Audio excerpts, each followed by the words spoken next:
is a truly terrible thing, but at least the ones who love him so much can now take care of him and be with him. Also, my dear friend, Steve Scalise took a bullet for all of us.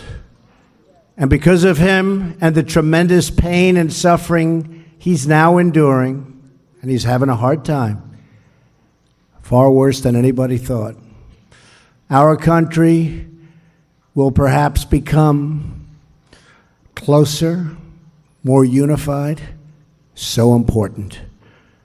So we all owe Steve a big, big thank you.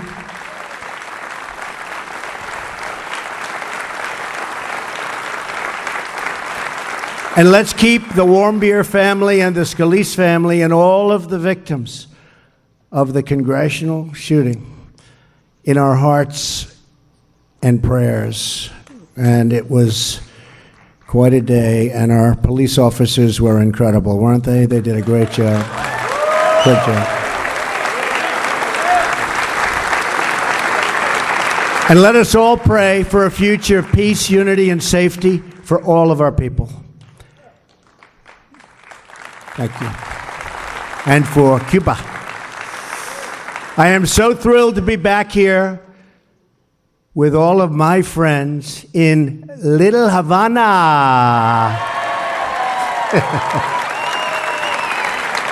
I love it. I love this city.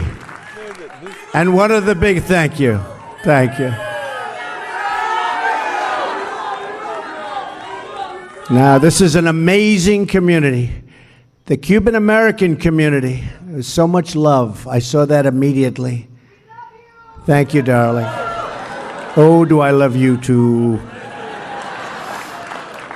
What you've built here, a vibrant culture, a thriving neighborhood, the spirit of adventure, is a testament to what a free Cuba could be. And with God's help, a free Cuba is what we will soon achieve.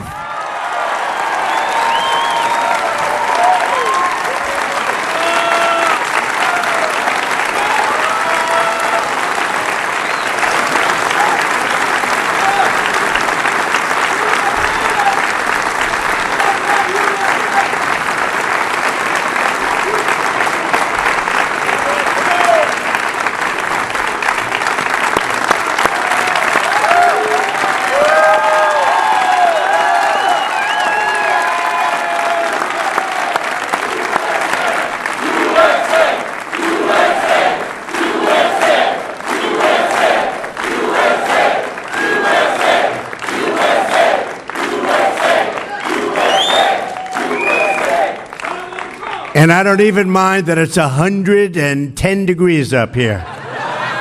This room is packed. You know, it wasn't designed for this. I'd like to thank the fire department.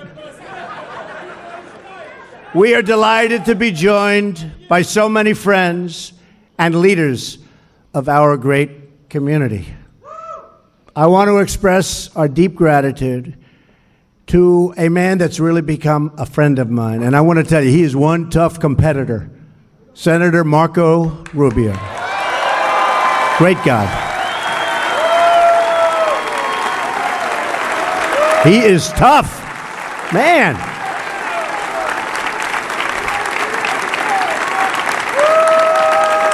He is tough, and he's good, and he loves you. He loves you. And I listened to another friend of mine, Congressman Mario Diaz-Balart, and I'll tell you, I loved what he said, and I appreciated, Mario, I appreciated what you said so much. In fact, I was looking for Mario. I wanted to find him. They said he was on stage. I almost dragged him off the stage to thank him, but now I'm thanking you anyway. Thank you, Mario. That was great. Really appreciate it. And I also want to thank my good friend and just a man who was of tremendous support in the state of Florida for being with us, Governor Rick Scott.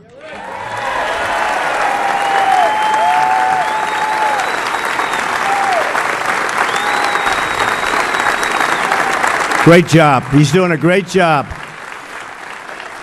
Oh, I hope he runs for the Senate. I know I'm not supposed to say that. I hope he runs for the Senate. Rick, are you running? Huh? I don't know. Marco, let's go. Come on, we got to get him to... I hope he runs for the Senate. We're deeply honored to be joined by amazing veterans of the Bay of Pigs. These are great people, amazing people.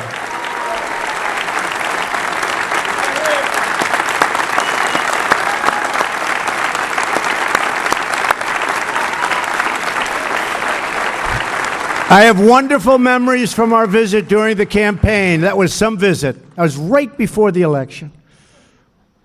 I guess it worked, right? Boy, Florida as a whole and this community that supported us by tremendous margins, and we appreciate it. But including one of the big honors, and that was the honor of getting the Bay of Pigs Award just before the election. And it's great to be gathered in a place named for a true hero of the Cuban people. And you know what that means.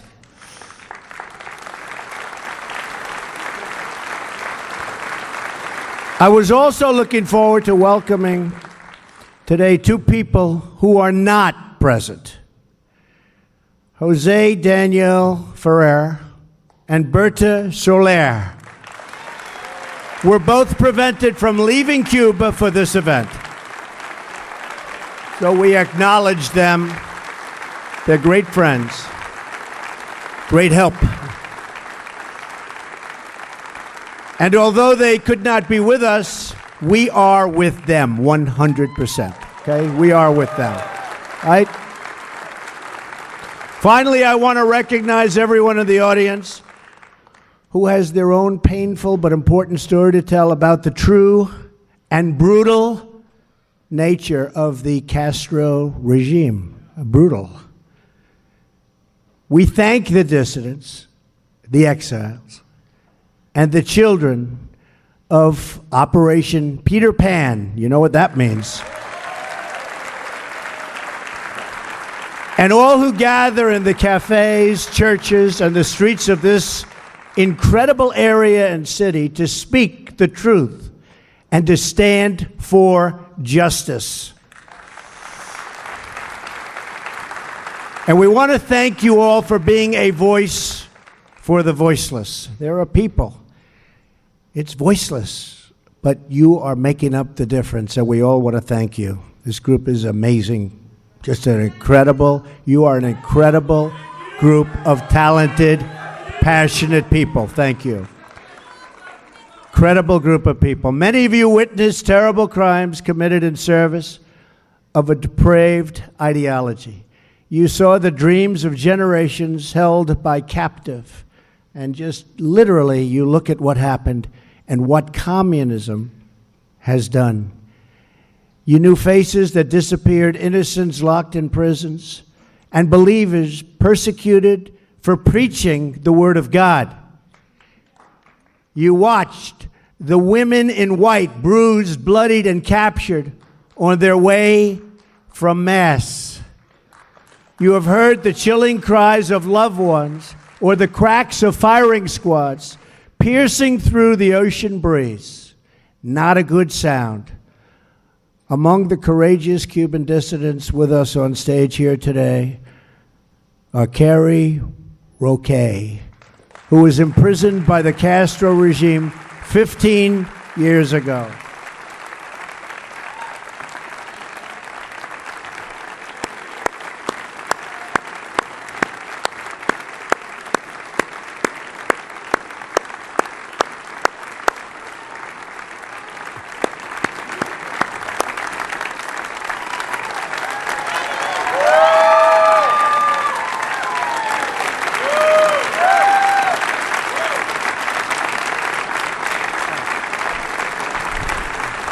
She looks awfully good.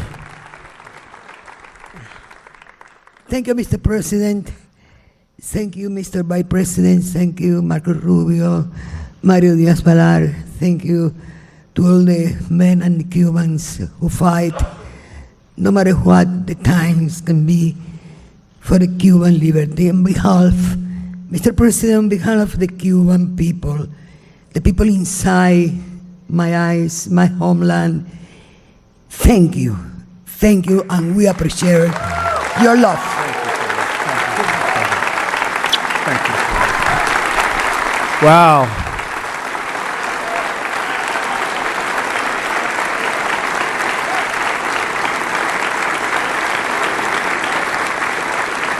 That's pretty good. She didn't know she was going to do that either, I will tell you.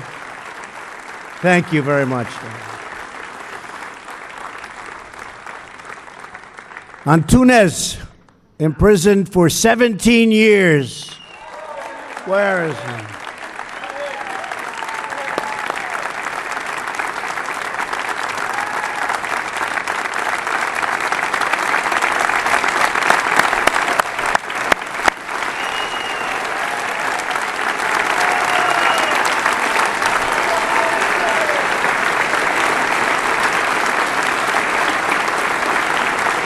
I love that name. Antunes, I love that name. And Angel Tifana, imprisoned for over 20 years.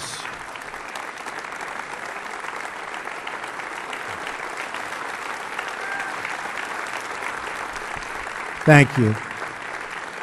Thank you.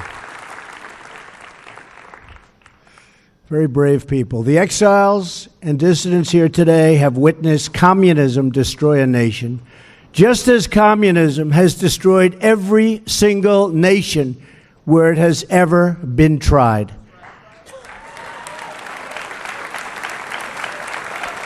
But we will not be silent in the face of communist oppression any longer. You have seen the truth, you have spoken the truth, and the truth has now called us, this group, called us to action. Thank you. Last year, I promised to be a voice against repression. In our region, remember, tremendous repression, and a voice for the freedom of the Cuban people. You heard that pledge. You exercised the right you have to vote. You went out and you voted, and here I am, like I promised. Like I promised.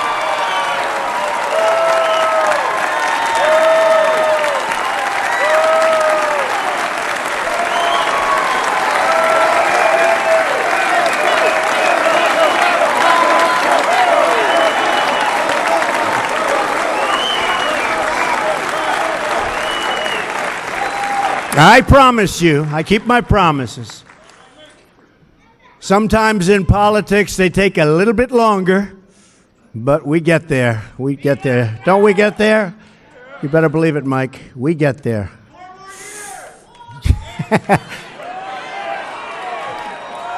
Thank you. Thank you. No, we keep our promise. And now that I am your president, America will expose the crimes of the Castro regime and stand with the Cuban people in their struggle for freedom. Because we know it is best for America to have freedom in our hemisphere, whether in Cuba or Venezuela, and to have a future where the people of each country can live out their own dreams.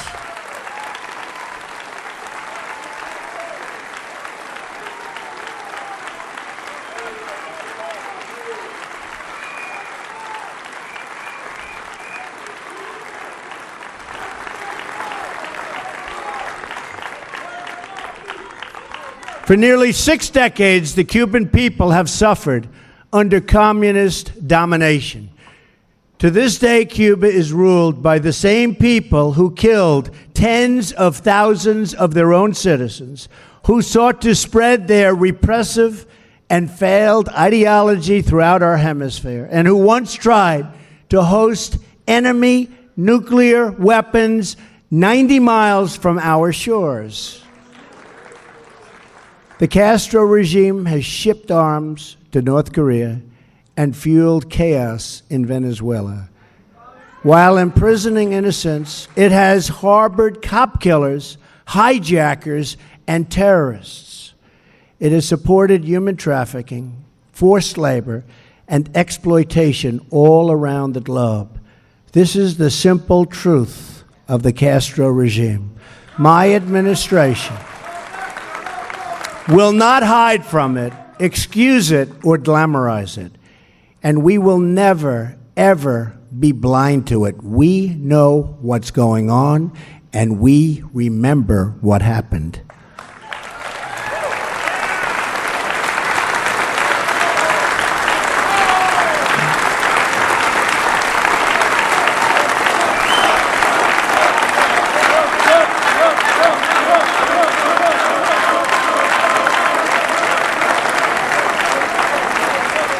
On my recent trip overseas, I said the United States is adopting a principled realism rooted in our values, shared interests, and common sense. I also said countries should take greater responsibility for creating stability in their own regions. It's hard to think of a policy that makes less sense than the prior administration's terrible and misguided deal with the Castro regime.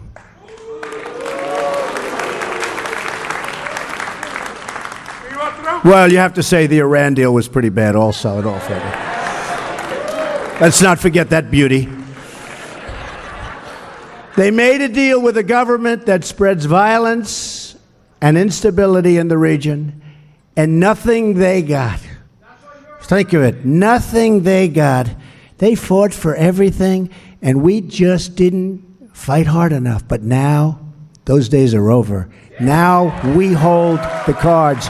We now hold the cards. The previous administration's easing of restrictions on travel and trade does not help the Cuban people. They only enrich the Cuban regime. All right, so that's President Donald Trump setting up for what looks like is going to be a huge rollback on Obama-era relations with Cuba. We'll be going back to that shortly. He seems to be setting up his policy speech coming up. But in the meantime, Simon, you have some sport for us.